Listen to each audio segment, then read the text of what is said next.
Correction de l'exercice 2, page 107. Complète le tableau donnant le périmètre et l'aire de plusieurs carrés de côtés différents. Alors, ce tableau contient 3 lignes. Sur la première ligne, le côté en centimètres de plusieurs carrés. Un carré qui fait 2, un carré qui fait 3, un carré qui fait 4 et un carré qui fait 10. Et donc, deuxième ligne, le périmètre de ce carré. Troisième ligne, l'aire de ce carré. Alors, on vous donne la première colonne pour vous rappeler un petit peu la formule. Comment calculer le périmètre d'un carré? Donc, soit on s'en souvient, le périmètre d'un carré, c'est la somme de ses 4 côtés. Si on a un souci, on peut aussi chercher rapidement sur Internet ce qu'est le périmètre. Voilà, je vous conseille effectivement ici Wikipédia. Le périmètre d'une figure plane est la longueur développée du contour de cette figure.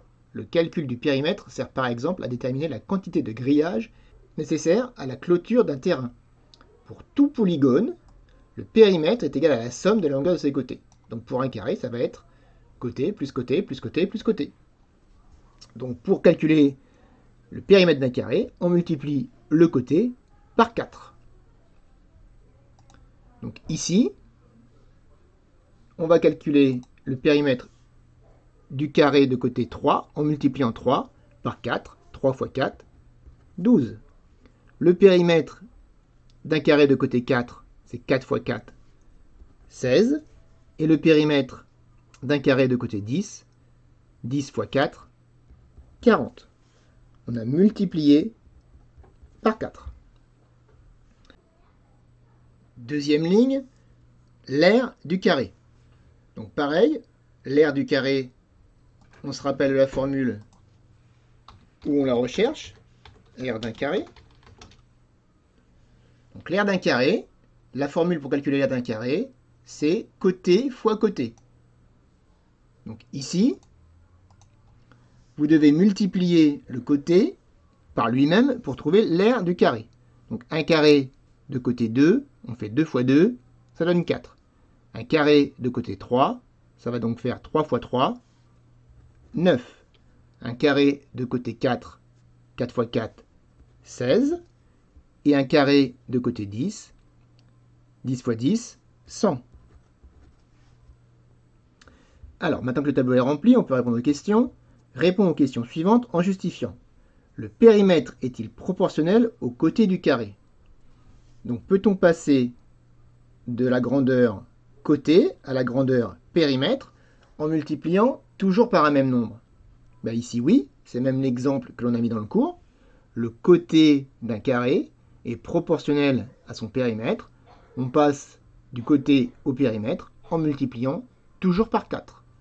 Donc ici, oui, il y a proportionnalité entre le côté d'un carré et son périmètre. L'aire est-elle proportionnelle au côté du carré? Alors, regardons le tableau. On passe de 2 à 4, de 3 à 9, de 4 à 16 et de 10 à 100. Donc ici, on ne peut pas multiplier le côté par un même nombre et obtenir l'aire. On a multiplié par un nombre différent dans chaque colonne. Donc il n'y a pas du tout ici proportionnalité entre le côté et l'aire. Donc non, il n'y a pas proportionnalité. Alors maintenant, le périmètre est-il proportionnel à l'aire? Donc on me demande si la deuxième ligne est proportionnelle à la troisième ligne. Le périmètre est-il proportionnel à l'aire? Est-ce qu'on peut passer donc de la deuxième ligne à la troisième en multipliant toujours par un même nombre? Donc ici, pour cette première colonne, on voit que ce serait une division par 2 pour passer de 8 à 4, ou dans une multiplication par 2, dans ce sens-là. Donc si on multiplie toujours par 2, il y aura proportionnalité. Si ce n'est pas une multiplication par 2 dans chaque colonne, il n'y a pas proportionnalité. Et donc là, on s'aperçoit dès la deuxième colonne que ça ne marche pas. 9 fois 2, 18, et non 12. Donc non, il n'y a pas proportionnalité entre le périmètre et l'aire.